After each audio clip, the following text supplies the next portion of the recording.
Jadi hujan turun pertama kali setelah kemarau panjang. Nah itu yang pertama kali itu obat. Makanya disunahkan udan-udanan. Nah, disunahkan udan-udanan ketika hujan pertama kali turun. Allahu Allahu Allahu Allahu Allahu Allahu Allahu Allahu Allahu Allahu Allahu Allahu Allahu.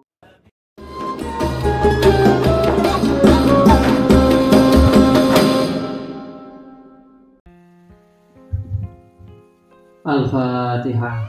Bismillahirrahmanirrahim. Alhamdulillahirabbil alamin. Arrahmanirrahim. Iyyaka na'budu wa iyyaka nasta'in. Ihdinas siratal mustaqim. Shiratal ladzina an'amta 'alaihim ghairil maghdubi 'alaihim waladdallin. Amin.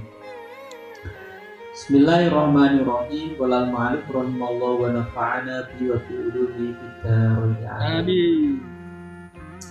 Jadi kemarin kita sudah membahas mengenai wudhu dan mandi besar.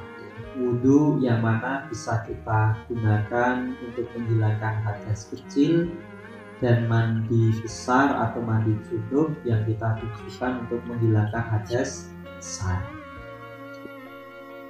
Wudhu dan mandi adalah cara sesuci yang menggunakan media air. Untuk itu kali ini kita membahas mengenai air. Air yang bagaimana yang bisa kita gunakan untuk bersesuci. Karena tidak semua air itu bisa kita gunakan untuk wudhu atau untuk mandi besar. Jadi air itu ternyata ada kategorinya, ada klasifikasinya. Tidak semua air bisa sah untuk digunakan wudhu atau digunakan mandi. Bisa sah untuk menggunakan untuk menghilangkan hadas kecil atau menghilangkan hadas besar. Jadi kita bahas terkait klasifikasi air dan jenis-jenis air. Al-miyahu allati yajuzu at-tadhiru biha sab'u miyah.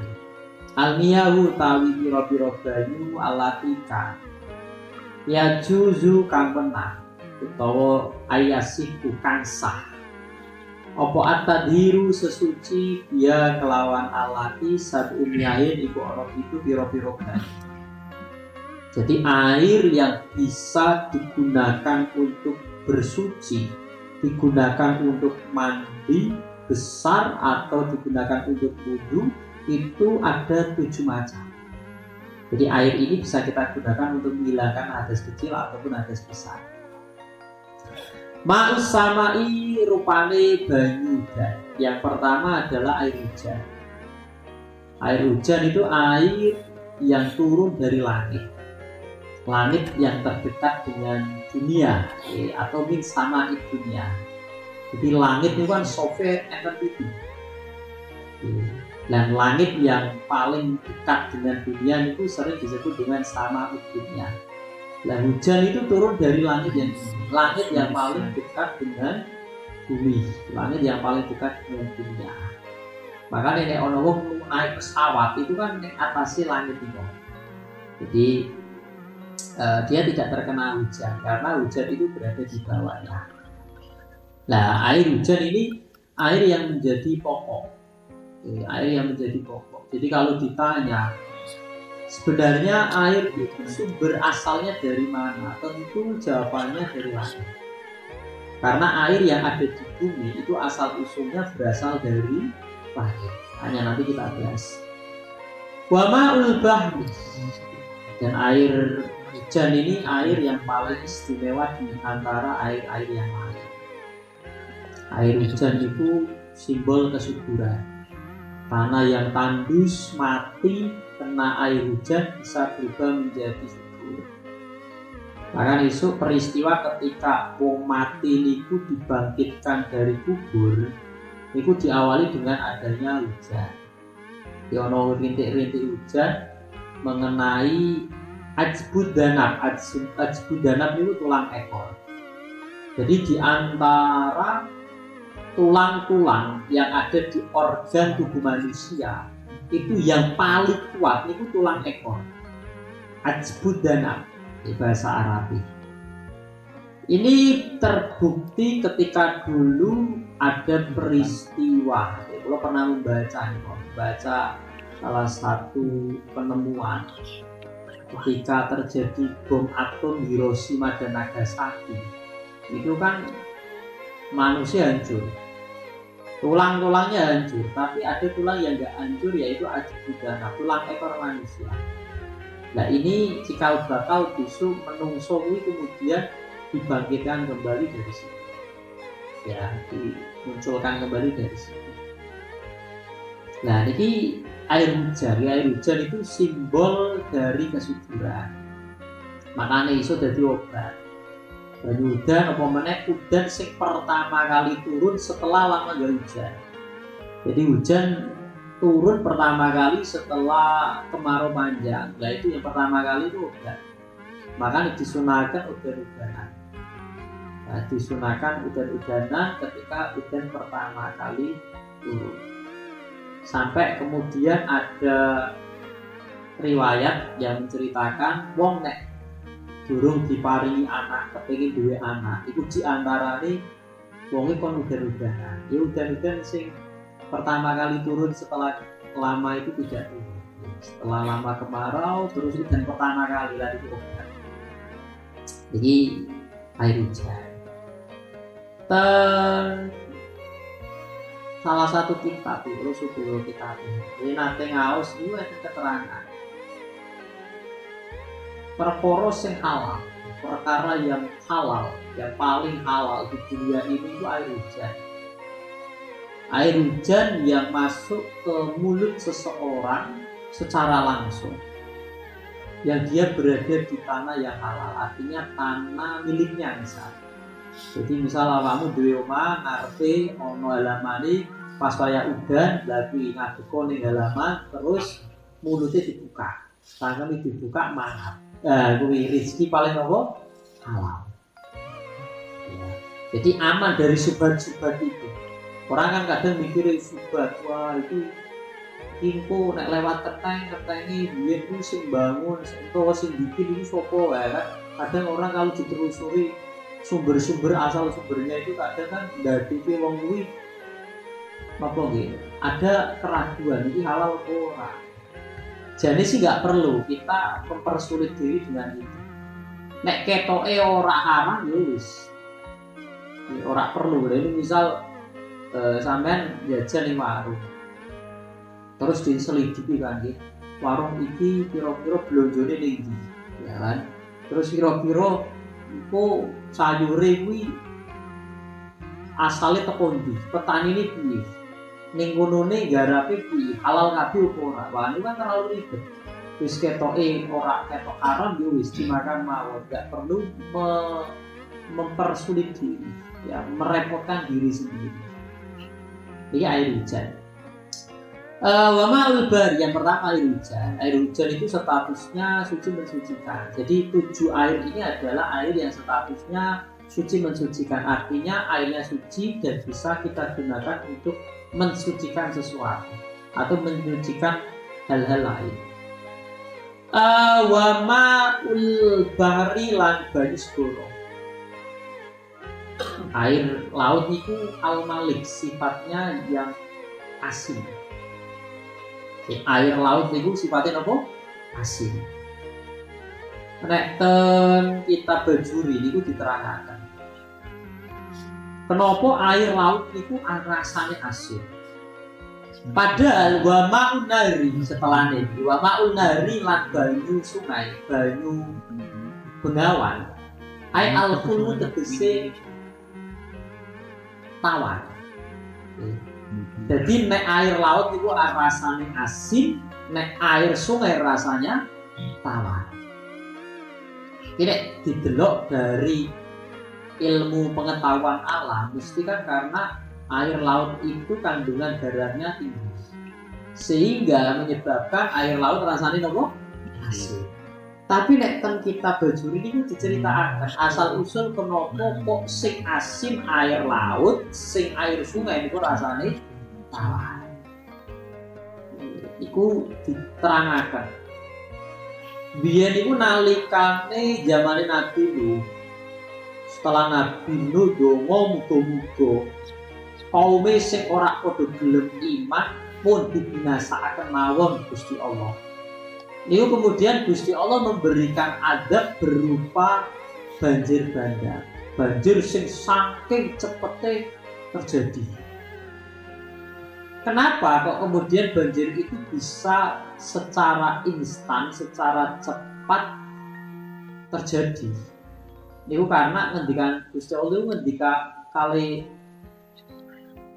langit. Langit itu ngendikane ngene. Weh langit tokno banyumu sakake-ake, tokno kabeh. Terus bumi niku dingendikani. Bumi, banyu sing ning dhuwurmu aja miswa, aja mbok serap. Makanya kemudian banjir dengan cepat terjadi. Sama kayak di daerah Mekah. Mekah niku nek udan deras mesti banjir. Karena apa? Karena bawahnya itu batu, gunungnya gunung watu. Kon nyerap air itu nggak bisa. Makanya memang wajar, nek cara Mekah banjir itu ya wajar. Ora usah kaget. Mekah banjir ada pertanda apa ini? Kan biasanya ngoten niku nek teng video-video niku. Mekah banjir. Jarang hujan, sekali hujan langsung apa? Banjir. Ini terjadi apa? Enggak terjadi apa-apa. Memang secara geografis Mekah itu berada di cekungan, terus bawahnya itu watu. Jadi ketika terjadi banjir itu sudah sangat lumrah, sudah sangat wajar, ya. Jadi makanya dulu ketika kita melihat sejarah itu Ka'bah beberapa kali direnovasi itu karena rusak dan kerusakannya disebabkan karena banjir. Lah, Gusti Allah niku ngendika kali langit kok no banyu sakake-ake. Bumi ya ojo diserap banyu. Akhirnya banjir cepat terjadi. Setelah kaumnya Nabi Nuh sing ora padha iman iki mati kabeh, binasa kabeh, tinggal sing iman-iman tok. Niku terus kemudian Gusti Allah memerintahkan langit untuk berhenti. Kowe langit mandek oleh hujan. Bumi dingendikani wae bumi cepet dang-dang serotan banyu sing ana ning dhuwur. Ternyata bumi itu ketika didhawuhi kali Gusti Allah itu ono sing secara cepat menyerap air yang ada di permukaannya, ada yang koyok males-malesan oleh nyerap. Sing secara cepat niku terus banyu yo cepet hilangnya. Sing ora secara cepat banyu akhirnya tidak secara cepat hilang. Lah ini yang kemudian diberi sanksi oleh Gusti Allah sing aras-arasen nyerap banyu, wis kowe tak wehi banyune tetep ono dan air di atasnya rasanya asin. Jadi ada cerita kenapa air laut rasanya asin, karena dulu pas zamannya Nabi Nuh kon nyerap banyu ora ndang-ndang bisa. Akhirnya diwehi sanksi kalian Gusti Allah wis rasanya asin. Niku ten kitab Bajuri. Dene nek masalah garam niku nek ten kitab An-Nawadir cerita asal usul garam. Garam kan rasanya apa? Asin. Biasanya garam itu di daerah pesisir laut. Meskipun ono garam sing dari gunung niku gak enak. Nek kitab An-Nawadir diceritakan dia niku Nabi Ibrahim niku nyuwun kali Gusti Allah. Gusti Allah kula kepengin gadah kepenginan. Kepengin menjamu, kepengin memberikan jamuan ning umate Kanjeng Nabi Muhammad kabeh ila yaumil kiamat. Kan enggak mungkin mampu. Nabi Ibrahim itu nabi sing senengane menjamu. Jadi Nabi Adam ini Nabi Ibrahim itu sing paling seneng nek ana tamu. Jadi nek dar niku senengane golek saking kadang ora ana tamu, ora ana tamu kadang golek wong. Monggo tak aturi mertamu nek omahku, mangan bareng. Niku Nabi sinten? Nabi Ibrahim paling seneng menjamu tamu. Makanya Nabi Ibrahim punya keinginan, kepingin menjamu mati Nabi layang bil kiamat. kabeh umat kepingin dijamu. Tapi kan nggak mungkin, makanya ketika nyuwun kali Gusti Allah kados mekaten, jawabannya Gusti Allah, wah nggak akan mungkin. Tapi kemudian Nabi Ibrahim pasrah pun dengan sing saged Gusti Allah. Akhirnya Gusti Allah ngengken malaikat Jibril. Malaikat Jibril dikongkon jupuk kapur ning swarga, terus munggah ning Jabal Abi Qubais.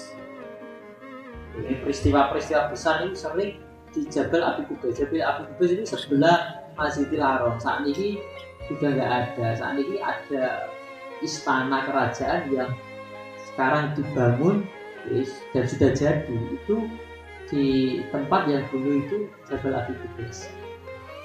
Malaikat Jibril jupuk kapur ke swarga, munggah ning Jabal Abi Qubais terus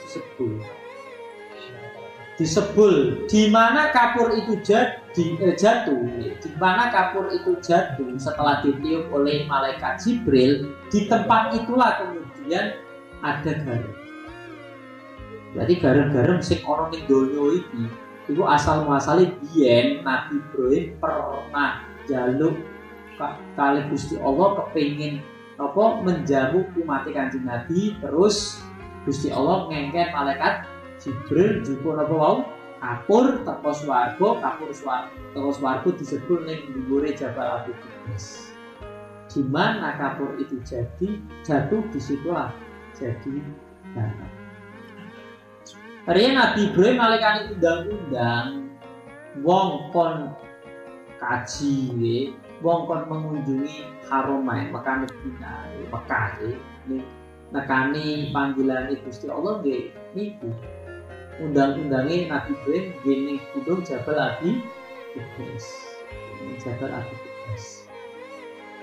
Nah ini cerita kenapa air laut rasanya asin, air sungai rasanya tawar. Wama ulbirri lan banyu sumur. Sumur yang seperti kita kenal, sumur yang ada saat ini, niku airnya suci mensucikan. Wama ul aini lan banyu sumberan. Banyu sumberan kan kadang ono banyu tiba-tiba ono tanah mengeluarkan sumberan. Itu juga airnya suci mensucikan. Wama usalji lan banyu salju, banyu es.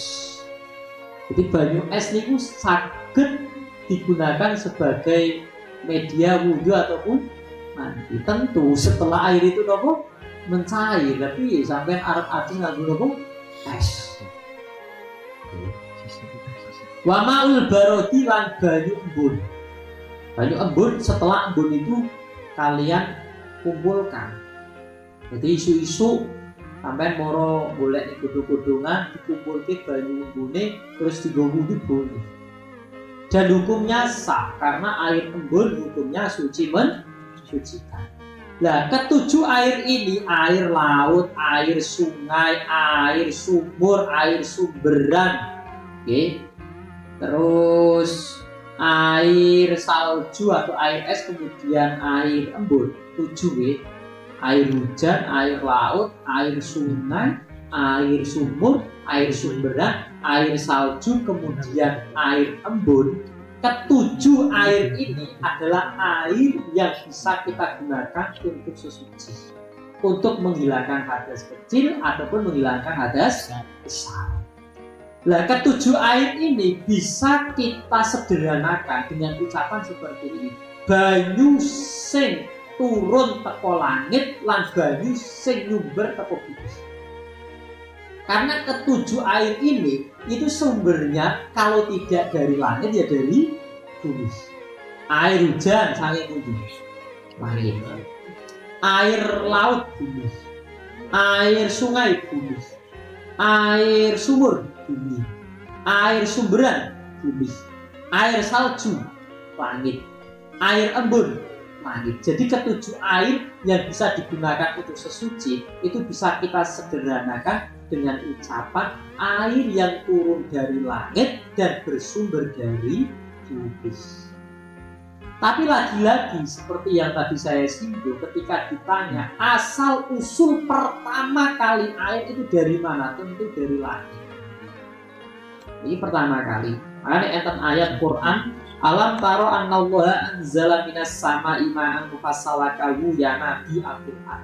Jadi sebelum air itu masuk ke dalam bumi dan keluar atau bersumber dari dalam bumi, air itu semula dari langit. Jadi banyu turun ke langit, terus diserap karo nopo bumi, baru kemudian nyumber ke bumi. Jadi ditakoi banyu itu asli teko ndi, tentu jawabannya dari langit. Asal paling asal yaitu dari langit. Ini air 7 yang bisa jenengan gunakan untuk toharo atau untuk sesuci. Nah sekarang klasifikasi air. Sumal miyahu nuli utawi piro-piro banyu ala arba'ati aksamin itu ing atase papat piro-piro bagian. Jadi air itu terbagi menjadi 4. Tohiren rupane banyu suci, mutohiren tur kang nyucikake, menyucikan yang lainnya. Wairi makruhen kang ora dimekruhake gunakake. Wawa hale utawi tohir mutohir wairi makruhen alma'u itu banyu al-mutlaq kang mutlak. Jadi air yang pertama kali dibahas klasifikasi air adalah air yang suci, mensucikan dan tidak makruh ketika digunakan. Berarti nanti ada pembagian air suci tapi tidak mensucikan, atau ada pembagian air suci mensucikan tapi makruh digunakan. Jadi sebelum kita ke pembahasan itu, ke pembagian ini kita bahas satu persatu. Yang pertama adalah ono banyu statusnya suci.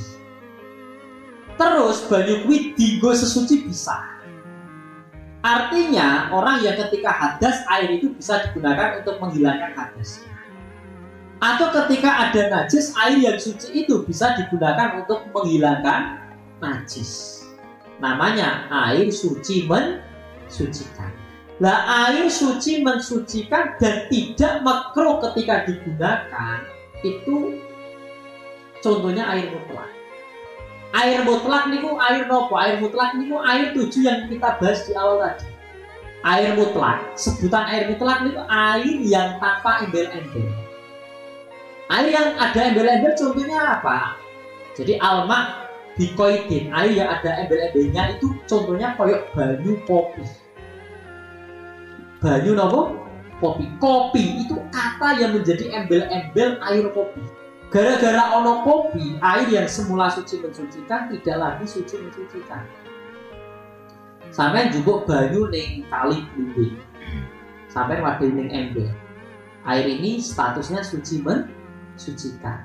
Terus banyune sampai campur karo sirup. Dadine air sirup. Ketika perubahan namanya itu sudah berubah. Nama air yang mutlak air itu jadi ada embel-embelnya, status airnya pun berubah. Yang semula suci mensucikan hanya jadi suci tapi tidak mensucikan. Berarti nek ana wong wudu nganggo banyu teh enggak sah. Karena air teh suci tapi tidak mensucikan. Air degan sama, air degan kan ada embel-embel degan. Berarti air degan adalah air suci tapi tidak bisa mensucikan. Nah, air mutlak itu air yang tanpa embel-embel nama tadi. Pokoknya banyu. Misal orang protes loh, air laut kan enten embel-embel laut. Laut itu kan sebagai penanda bahwa air ini berasal dari laut. Itu bukan embel-embel. Laut itu hanya merujuk air ini berasal dari mana. Sama kayak air sumur, sama kayak air sungai, sama kayak air sumberan dan lain-lain sebagainya. Jadi ketujuh air yang kita bahas di awal tadi itu dinamakan air mutlak. Jenengan kepengin wudu atau kepengin adus junub, gunakanlah air satu di antara 7 air tadi. Entah air hujan, entah air sumur, entah air laut, entah air sungai, entah air embun, entah air apa mana? Air es salju. Ya, jadi gunakan air di antara 7 air tadi. Karena air tadi statusnya suci mensucikan dan tidak makruh ketika digunakan. Oke.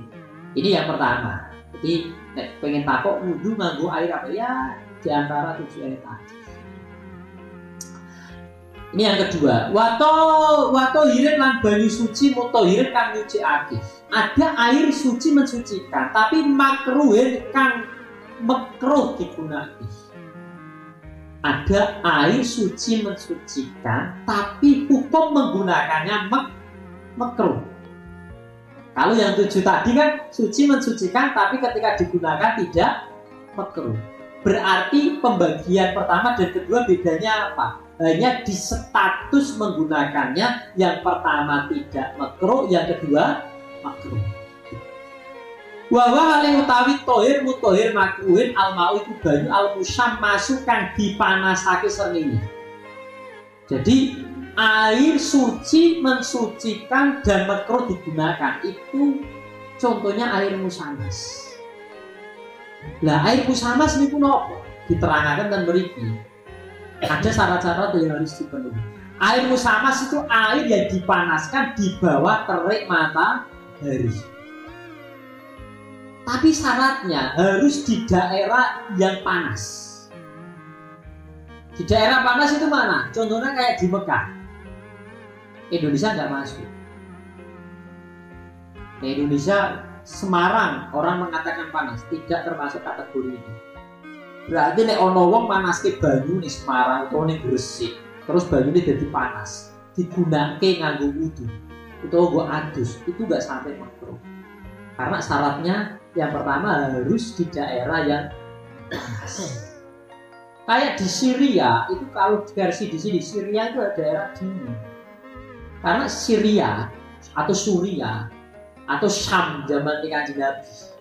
Karena Syam itu ya sekarang jadi Suria, Lebanon, Palestina, kali Yordan. Syam itu termasuk daerah dingin. Buktinya apa? Di sana itu ada musim dingin yang sampai kemudian turun salju. Makanya ono kan media sosial itu membuka donasi jaket yang nanti akan didistribusikan ke Syria karena sedang musim apa? Dingin. Saking dinginnya itu ono salju.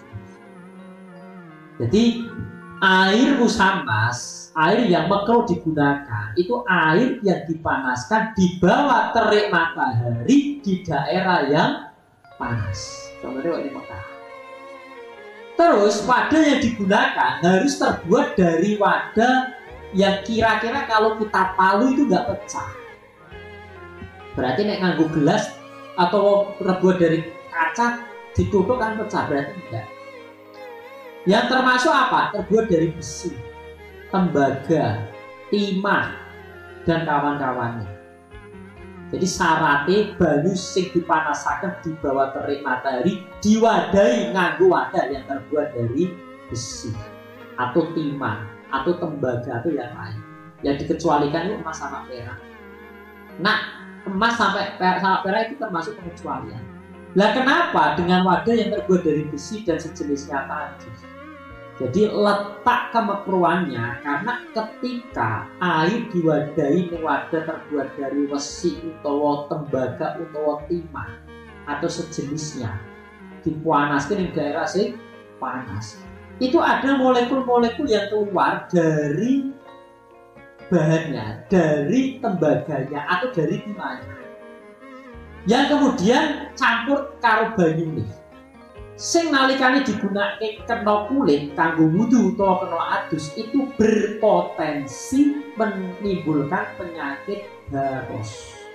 Penyakit barus itu penyakit belang-belang. Penyakit sing wong iku koyo napa nggih sel darah merahne koyo gak ono ngoten lho, putih pucet ngoten. Kulo niku gak ada sederek. Sederek niku usahane niku gawe garam. Tambah garam. Saking seringnya kepanasan kok tangannya niku berubah warna. Awak ireng tapi khusus tangannya. Niku warnanya nopo? Putih. Belang-belang. Jadi penyakit nopo? Barus. Lah orang menggunakan air musamas itu ada potensi bisa menimbulkan penyakit nopo? Barus. Belang. Kalau supaya istilah kedokteran medis nopo? Pokoknya penyakit belang. Jenengan apa browsing mawon penyakit belang mungkin enten foto nih putih-putih itu kondisi istilah medis apa. Terus makronya lagi juga digunakan pas panas. Artinya kalau ada orang menjemur air di bawah terik matahari, wadahnya terbuat dari besi, panas. Setelah itu dijarke, diademke, wis adem digunakan nggak makro. Karena makronya ketika digunakan pas masih nopo panas. Lah kenapa kok emas sama perak itu kok nggak makro? Karena emas sama perak itu saking murni nih bahannya itu tidak ada potensi bisa menimbulkan penyakit nopo harus atau gula. Tapi nek cara madzhab Syafi'i gunakake wadah kanggo emas hukumnya haram. Alasannya ya tadi emas sama perak itu dianggap ada unsur khuyala. Khuyala niku koyok sombong. Jadi sama inkisaru qalbi. Napa nggih? Ngelarake atine wong fakir. Inkisaru qalbi fakir nggih. Jadi wong fakir niku kan nek weruh wong misal ana wong mangan. Ajange piringe terbuat dari emas. Kan mesti nelangsar. Ya Allah piring wae terbuat dari emas. Niku lho sing dadike ilat kenapa hukumnya nopo haram. Jadi itu. Tapi nek gunakan bahan misal selain dua ini, misal kalau orang menggunakan guci utawa piring yang terbuat dari guci yang harganya lebih mahal, utawa teko mutiara, itu malah ora haram. Padahal harganya lebih mahal. Jadi misalnya ono wong ngombe minum ngopi lah wis. Ngopi nganggo cangkir, cangkirnya terbuat dari mutiara, utawa terbuat dari zamrud, yakut, permata, sehingga harganya lebih mahal. Itu nggak sampai haram.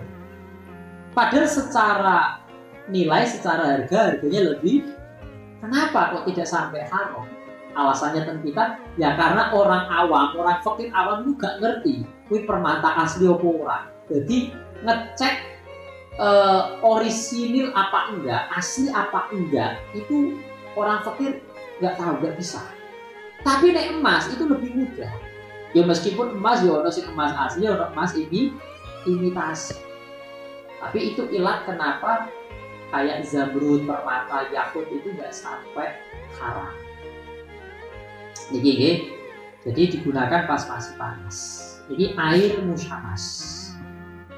Termasuk makruh lagi ketika orang itu wudu atau mandi wajib menggunakan air yang terlalu panas atau terlalu dingin. Ini juga hukumnya makruh. Makruhnya ya karena tadi.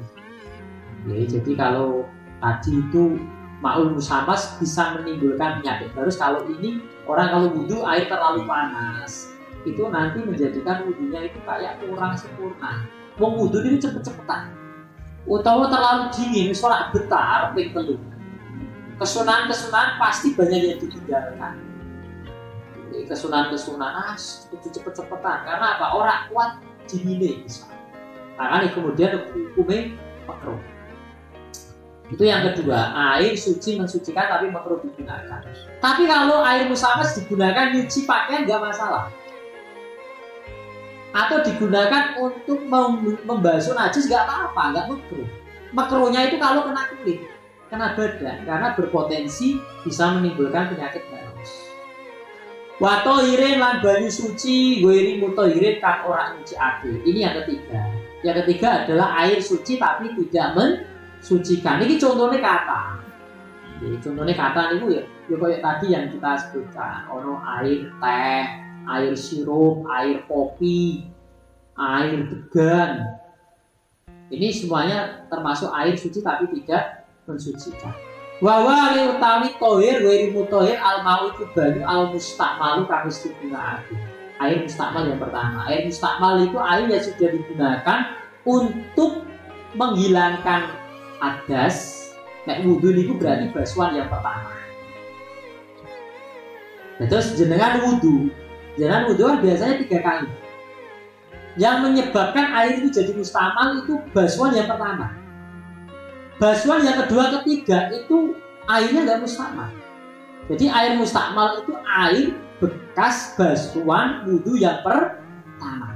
Karena wudhu yang basuhan yang pertama itu menghilangkan status hadasnya. Kedua, ketiga itu kan hukumnya sunnah dalam rangka taslis. Dia dapat kesunahan 3 kali.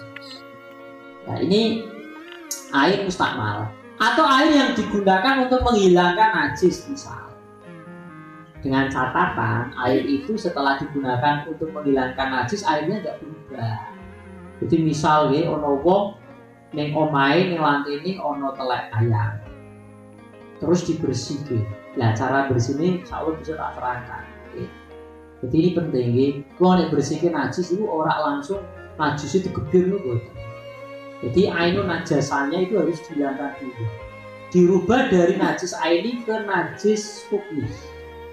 Oke, jadi nek misal iki enten telek pitik nggih. Jadi telek pitik niku jenengan ambil tisu, teleke diusap-usap dilake niku. Dinteni sampai garing. Engko nek wis garing baru disiram, biar suci. Paham nggih? Ora langsung napa digebyur. Kecuali nek misal teng pinggir teras jenengan gebyur ning dalan misal, ya monggo, ya suci-suci mawon. Tapi kalau posisinya ada di tengah-tengah ruangan, mosok kemudian sampai siram sampai ke ujung ruangan kan nggak mungkin, malah menghabiskan banyak air dan berpotensi menjadikan ruangan malah tambah najis. Jadi caranya tadi, najisnya, airnya dihilangkan terlebih dahulu, ditunggu kering baru disiram. Pun suci. Nah ini air mustakmal nggih. Wal mutaghayyiru lan banyu kang berubah bima sebab perkara kholato kang nyampuri apa mahu ing mah. Minat tohiroti bayane mah minat tohiroti saking pira-pira perkara kang suci. Nah ini contoh dari air suci tapi tidak mensucikan adalah air suci mensucikan kecampuran perkara suci. Contohnya wau kopi. Ono banyu segelas suci mensucikan. Jenengan campuri perkara suci. Rupa napa? Kopi. Status air berubah, suci tapi tidak mensucikan.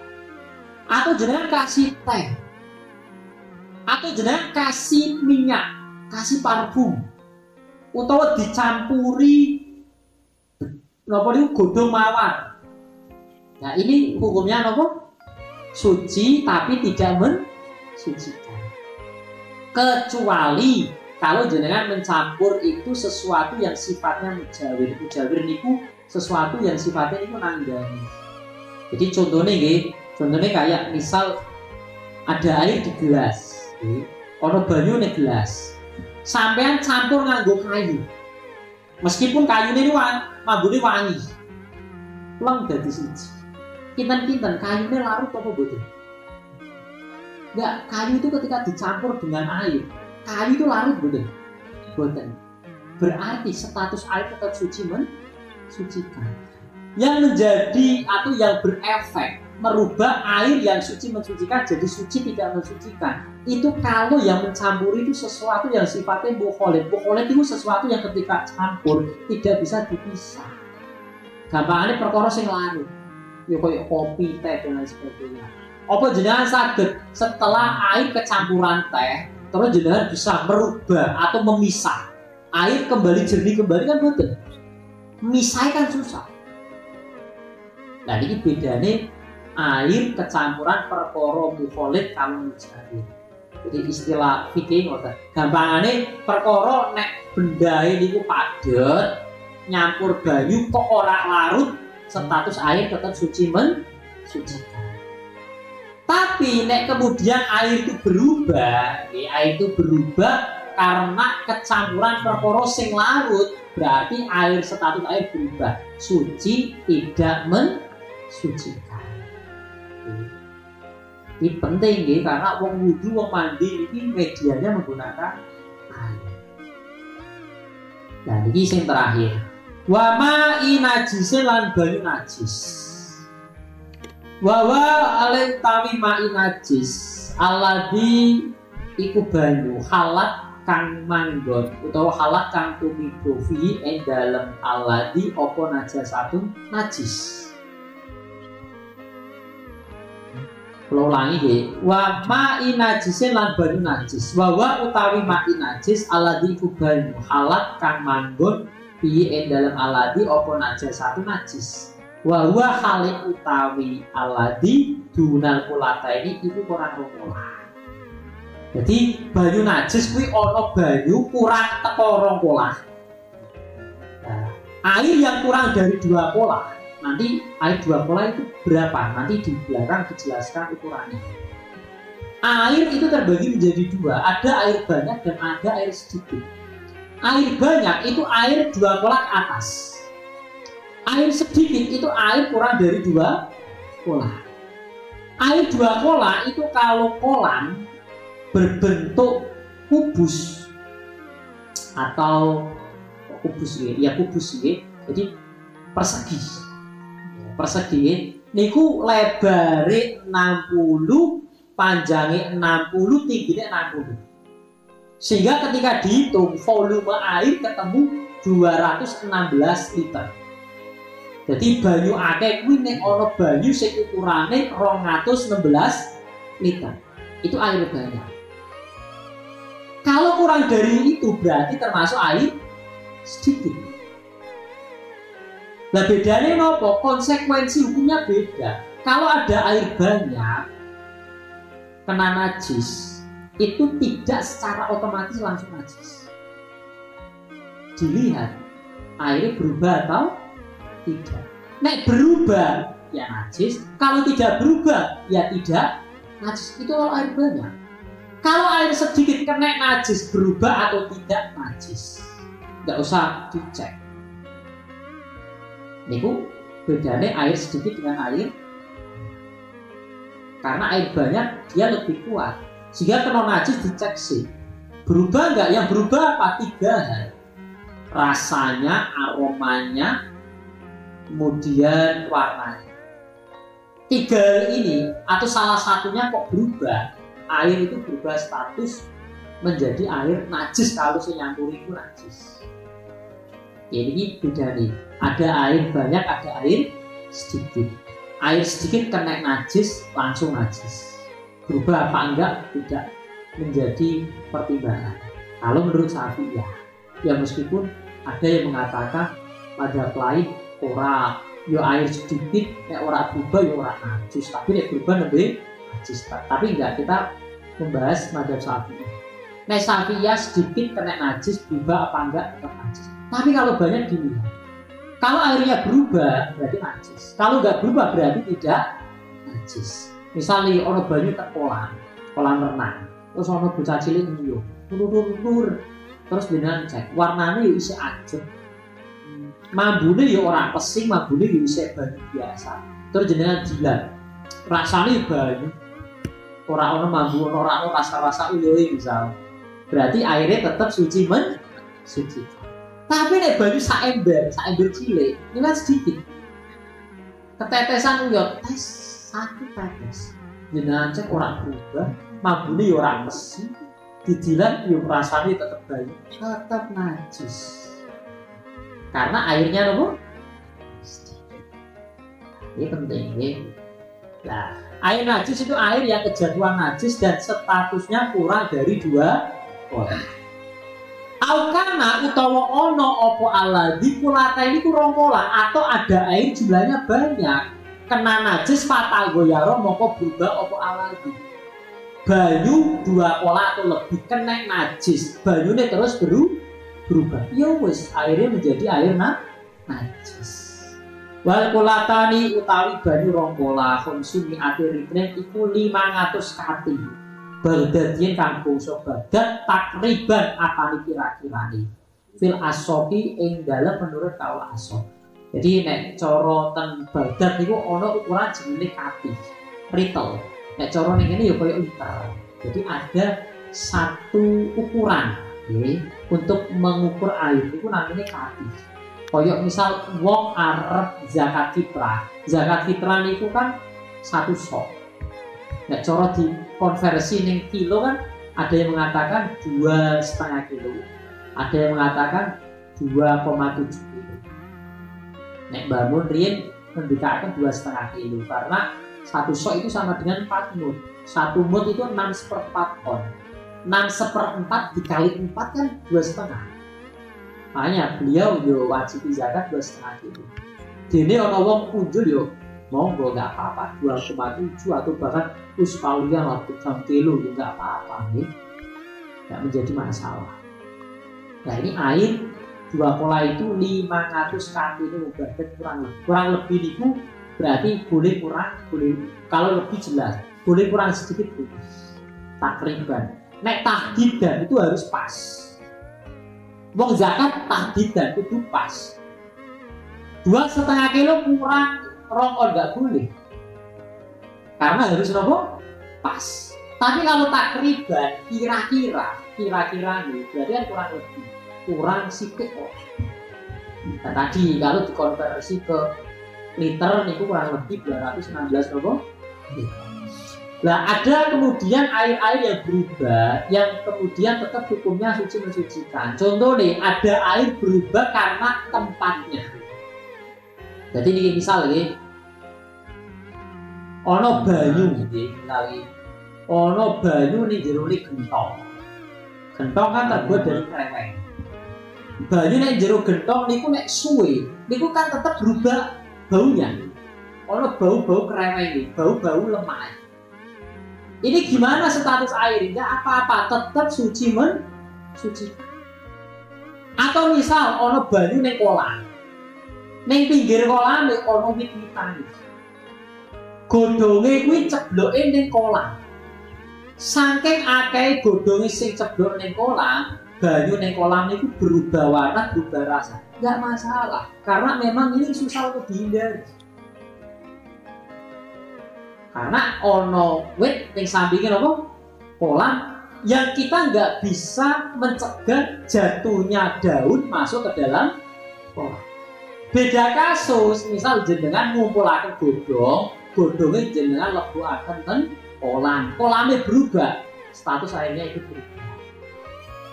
Nggak jadi suci mensucikan lagi, suci saja tidak suci. Atau misal air berubah kayak misal biasanya kolam itu kan ada lumut. Karena lumut itu biasanya tumbuh di tempat air, napa itu tempat yang lembab. Jadi misal kok ono kolam akeh lumute warnane dadi ijo terus mambune mambu lumut, enggak masalah, tetap airnya suci mensucikan karena itu enggak bisa dihindari. Layu stagnaan sesuatu yang enggak bisa dihindari. Atau misal jenengan wudu ning sungai pas waya baru ikan kan tetap ono lemah enggak menjadi masalah, tetap suci mensucikan. Utawa jenengan wudu sebelah kuwi ono wong adus terus sikile niku ngedak lemah, ngedak endute akhirnya butek warnane ireng mambune niku mambu lemah, enggak masalah, tetap airnya suci mensucikan. Jadi ini ada perubahan-perubahan yang disebabkan tempat air berada atau tempat lewatnya air. Perubahan itu nggak menjadi masalah. Tetap air statusnya suci mensucikan. Jadi ini penting. Wong niku nek ora ngerti status air, wis dihukumi suci wae. Misalnya, jenengan nek misal toilet umum utawa ten SPBU, kadang niku kan kerane, kadang kan WC kali tempat keran niku kan dadi siji. Wis ngoten niku kerane niku endek, embere cilik. Cara wong pipis nek ngadeg mesti nyiprat ning jero air itu. Otomatis kan airnya hukumnya apa? Najis. Tapi kan kita nggak tahu. Meskipun ada kemungkinan seperti itu nggak masalah. Selama kita tidak yakin air itu najis, hukumi saja air itu suci. Sampai kan kita Fathul Mu'in itu ada percontohan yang ekstrim. Nek cara kula ekstrim. Ono ning tanah lapang. Berarti ning lapangan. Ning lapangan kono ono asu. Asu kuwi ndase niku teles. Sampinge ono ember isine bayi. Nek secara akal, logika rai utawa kepalane asu teles kuwi gara-gara napa? Mesti kita akan mengatakan gara-gara dasi asu dilebokaken ten ember. Tapi selama kita tidak melihat asu tadi memasukkan kepalanya di ember, maka air yang ada di ember tetap dihukumi suci mensucikan. Padahal cara awake dhewe mikir ya mesti asu kuwi mesti teles gara-gara banyu sing napa?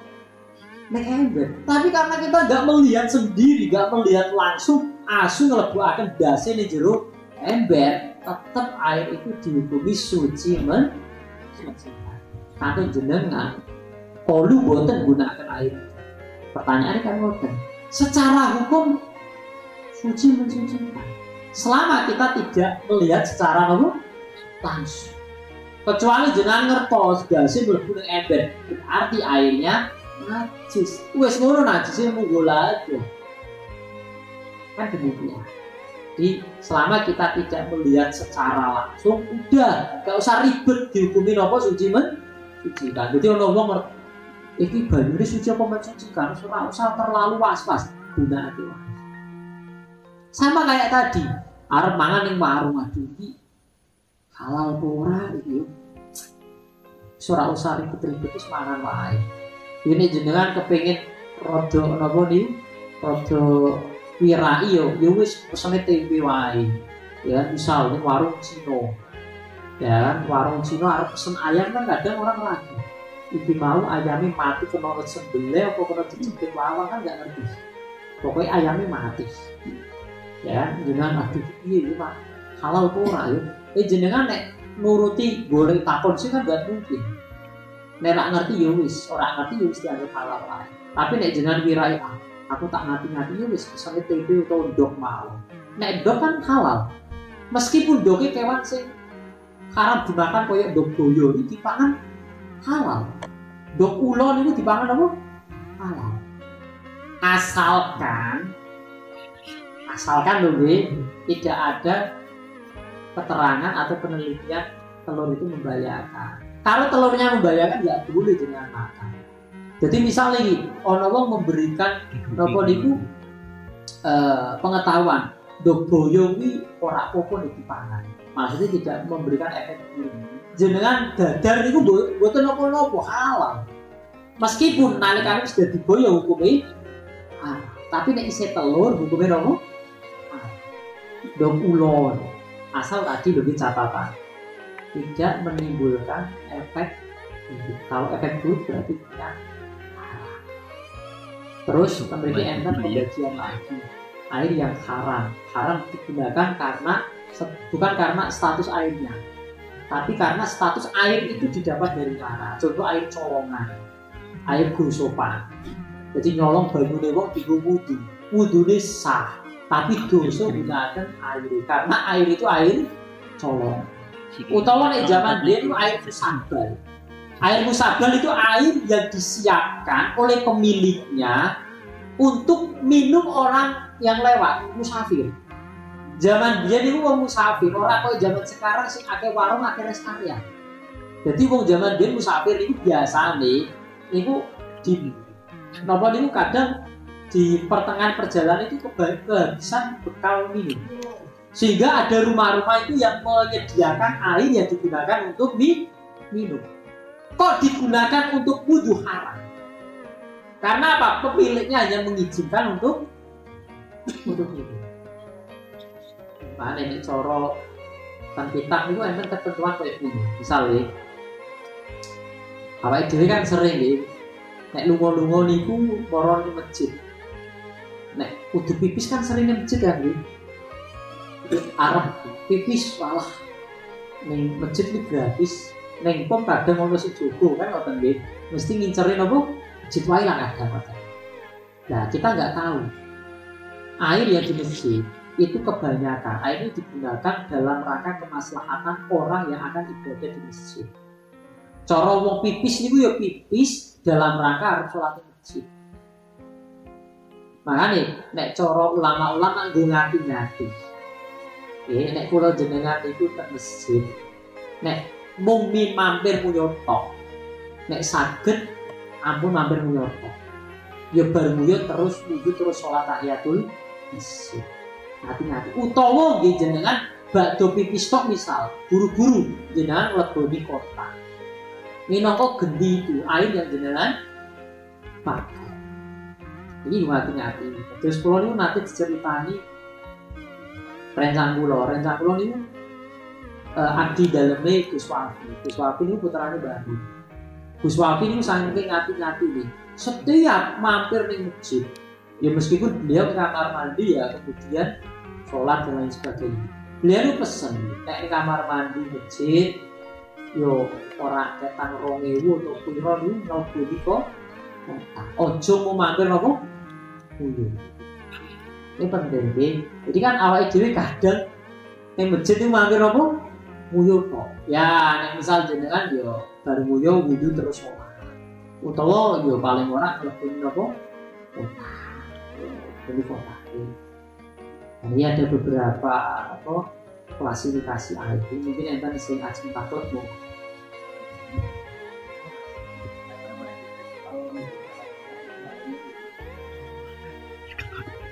menggunakan air galon untuk wudu. Air galon milik Islam. Nek nggih.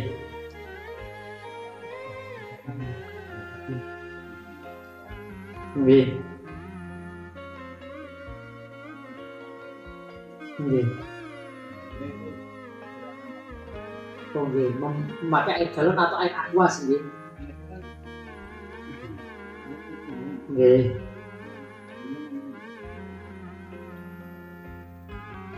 Boleh. Asalkan air itu miliknya atau milik orang lain yang diizinkan untuk digunakan. Jadi ngeten Mas. Air musabal, tadi kan gini. Air musabal, saya cerita air musabal. Air musabal itu misal gitu. Pulau niku menyediakan di depan rumah saya ceret. Eko. Utawa zaman saat ini galon atau dispenseri. Yang air ini saya niatkan kanggo ngombe wong sing lewat. Kok ono wong wudu nganggo air itu hukumnya haram. Karena air ini milik saya dan saya meniatkan air ini hanya boleh digunakan untuk minum. Sekarang jenengan nek beli air ning warung utawa beli air galon. Terus air yang jenengan beli kan jadi miliknya jenengan. Jenengan gunakan untuk minum boleh, digunakan untuk wudu juga boleh, digunakan untuk mandi juga boleh. Tadi kasus air musabal itu kan karena pemiliknya meniatkan air itu hanya untuk nopo minum. Saya izinkan air ini musabal ya harus minum. Orang kalau menggunakan untuk selain minum boleh, dosa. Berarti nek misal jenengan tangkap bagaimana hukum wudu menggunakan air galon.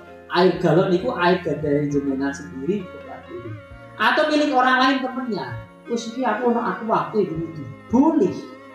Meskipun air itu asal muasalnya ya biasanya digunakan untuk apa? Minum. Gak masalah, asal air itu milik jenengan.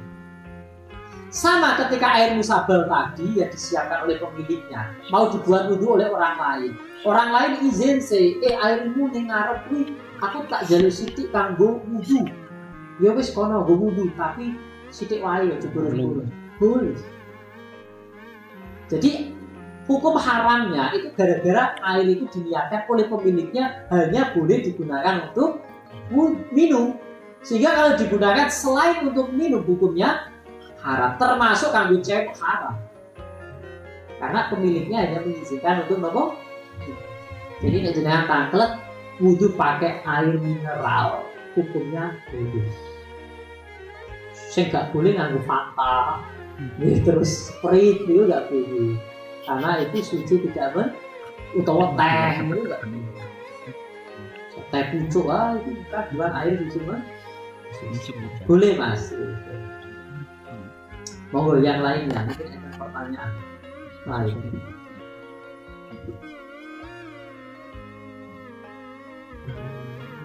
Ya, kali ngobrol-ngobrol, sharing, diskusi kan santai.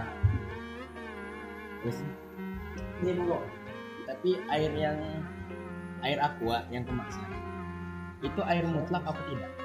Dan sebagian ulama karismatik Jawa Barat itu ya, bilang bahwasanya air aqua gelas itu tidak mensucikan, tapi suci tidak mensucikan karena dia telah diolah di mesin. Apakah gimana maksudnya ini ya, Gus? Jadi ngeten nggih.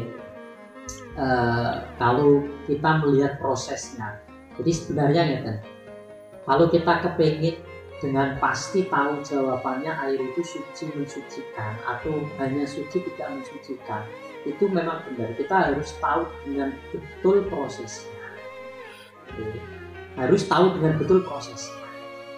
Jadi kalau misal dalam prosesnya, sepengetahuan saya, misal nek air kayak misal nyebut merek kayak Aqua itu versinya siapa itu, pabriknya itu kan air yang diambil dari sumberan. Berarti air sumberan kan suci mensucikan.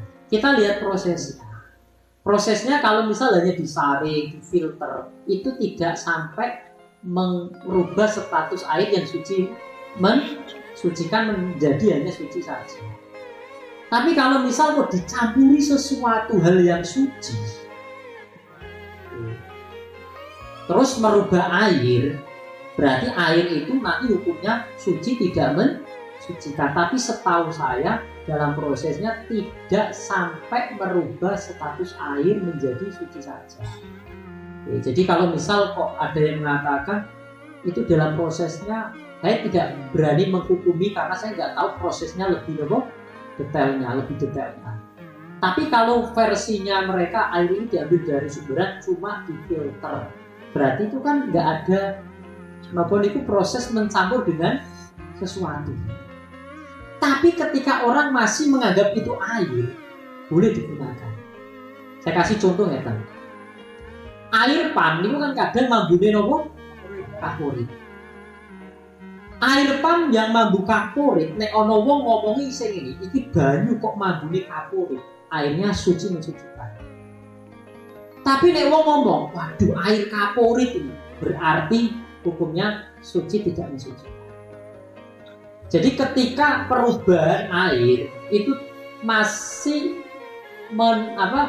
tidak merubah kemutlakan nama air, itu airnya tetap dihukumi suci mensucikan. Maka nek kula contohke wae, nek ana wong isih ngarani iki air mambu napa kaporit, niku masih dikatakan suci mensucikan. Tapi nek ngomong banyu kaporit, berarti airnya suci tidak mensucikan. Jadi sampai ulama itu gue batasi wes ngene wae. Nek wong isih ngarani iki banyu mutlak, berarti kemutlakan airnya tidak hilang, berarti air ini suci mensucikan. Tapi kalau kemutlakan air ini sudah hilang, contohnya kayak ngomong air teh, air kopi.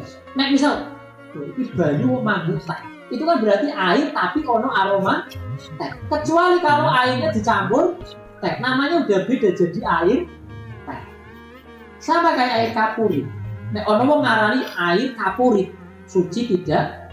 Tapi kalau air mambune kapurit, ono wong ngomong iki banyu mambune sabun. Kalau air sabun itu kan beda. Oke. Jadi kalau air itu kemutlakan namanya tidak berubah, air tetap dihukumi suci mensucikan. Tapi kalau kemutlakan airnya udah berubah, berarti air ini tidak suci mensucikan. Makanya tadi air yang suci mensucikan itu air mutlak. Air mutlak itu apa? Air yang dilakon itu air yang nggak ada embel-embelnya. Pokoknya wong ngarani itu banyu berarti suci mensucikan. Apalagi kayak kapur itu kan rodok-rodok awal itu susah untuk menghindar. Misal toko sumbernya kan gitu. Nah, itu susah menghindar. Utawa misal kayak nopo gitu. Nek nanti kalau tesih kelingan waktu dulu itu ngaji kitab Bajuri saya ini tuh kali kiai ngaji, kali banaji pernah coba. Kayak bocah pondok itu agusnya kan pola bagi siji. Nek tember iki tesih ketok banyu, nek ten sarang itu banyune siji. Banyune iku rada lunyu, rada asin. Banyune angel. Wong niku nek cuci muka biasanya ning jeding kayak pola. Wi sering kali cuci muka niku ono sisa-sisa sabun sing mlebu ning pola. Sampai pola ini ku ya rodok-rodok warnane campur-campur nopo? Sabune ngendikane beliau tetap suci mensucikan. Karena apa? Susah dihindari. Wong akeh kabeh ngono cuci muka ning ngono. Ono sing wis menghindari tetep ono sing netes. Ngendikane beliau ngoten. Wis nek susah dihindari ini tetep boleh pendapat sing ngarani selama air itu masih dikatakan air, maka airnya tetap suci mensucikan. Kalau sudah berubah namanya baru tidak suci. Jenengan bikin teh, nggak mungkin jenengan ngomong, ini air mabune teh. Enggak, jenengan pasti ngomongin air teh. Ini air kopi, orang dicampuri kopi terus ngomongin iki air mabune nopo kopi. Wah, sampai saya ora waras ya. Nek campur kopi jadinya air kopi. Udah gelar kan iki banyu kok mabune koyo kopi. Dirasake kok rasa kopi. Iki banyu opo? Yo emang dicampuri kopi ya kan. Makanya ini kalau air kopi itu namanya udah berubah, udah ada embel-embel apa? Kopi, ada embel-embel yang melekat yang tidak bisa dipisahkan. Yang itu sifatnya baru karena dicampur. Kados ngoten. Jadi air yang dari sumberan ketika dalam prosesnya nggak dicampur dengan tadi perkara suci yang merubah air, maka statusnya tetap suci mensuci. Ya perlu dicek proses napa mau ngoten. Kalau sih dari pernah iseng-iseng terus, jadi nggak. Tapi yang jelas saja.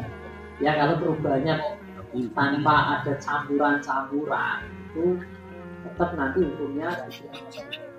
Tapi saya rasa orang tetap mengatakan air, banyu aqua yo air, mau aqua kan merah.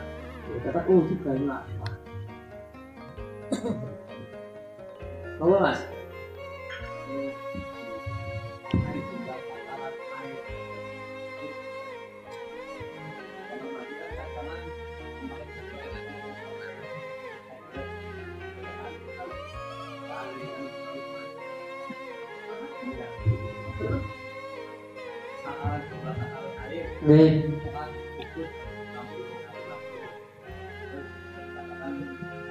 Air banyak.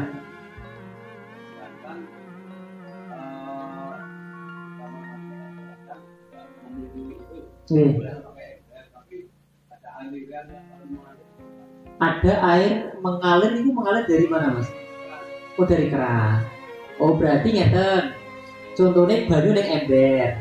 Embernya kan banyunya berarti embernya kecil, berarti kan airnya sedikit kan nggih. Terus ning dhuwure ana keran mancur. Nggih. Dihidupkan nggih. Status air yang ada di ember. Statusnya air di ember tetap air sedikit. Meskipun di situ ada keran yang mancur. Karena mancurnya dari atas ke bawah. Oh, betul. Jadi yang dihitung, jenengan kan nggak akan mungkin ngitung plus sumberan airnya, kecuali ngeten mas,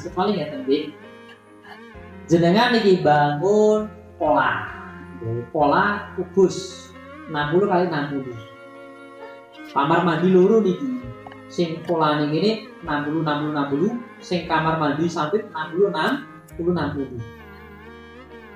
60 kan airnya banyak kalau full. Sampingnya 60 kalau full juga air. Saiki ternyata ada napa niku pralone yang menyambungkan di antara keduanya. Terus sing siji rada kurang kan ya sebelahnya ikut rada kurang. Ini tetap airnya nanti bisa dihukumi air banyak. Karena nopo? Dua pola ini karena ada sambungan di air ini dikatakan air nopo? Misal jenengan kados wau nggih air di ember, terus nih dhuwure enten apa? Keran ini sumberane iku pralone mengarah ke sumur. Air yang di ember tetap dihukumi air sedikit. Ya air yang banyak ini air yang sumbernya tadi berarti sumurnya air banyak. Tapi air yang di ember tetap dihukumi sedikit. Kecuali kalau jenengan bangun pola, terus pola itu dipasangi pralon. Nggih lurus ning sumure.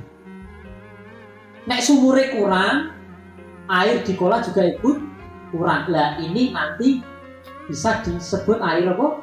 Banyak. Tapi nek air apa niku air ember ya. Misal kerane jenengan matikan. Plek nggih. Air ember jenengan stop. Sumure melu kurang lho mboten. Kan enggak. Makanya yang di situ hanya air yang ada di ember. Meskipun kerannya nyala. Jadi keran nyala itu tidak merubah ember yang airnya sedikit itu menjadi air banyak. Atus ngoten Mas. Lah jenengan malah aman yang di air di keran itu mesti airnya suci mensucikan. Karena langsung dari nopo sumberan atau dari penampungan. Nah, kayak misal penampungan Mas, penampungan itu kan isinya banyak. Ya kan isinya banyak. Jenengan pakai keran berarti airnya tetap suci mensucikan dan airnya banyak. Air banyak itu binisbat penampungan. Jadi ember itu nggak bisa jenengan anggap air banyak dengan menghitung dikalkulasi ditambah kalian sumber nggak bisa. Yang bisa itu kalau tadi yang satu kurang satunya juga otomatis kurang. Kayak jenengan bangun 2 pola nih loh. Yang paling bawah jenengan kasih nopo pralon. Pola kanan jenengan kurangi otomatis pola kiri juga berkurang. Nah ini nanti status airnya bisa diganti di total. Atau nopo Mas. Jadi air di ember itu tetap hitungnya sedikit. Tidak ada bedanya Mas ya. Dan keran itu enggak merubah status yang air yang di ember itu. Monggo yang lain, enten? Pun cekap. Kabeh wallahu alam. Sallallahu Muhammad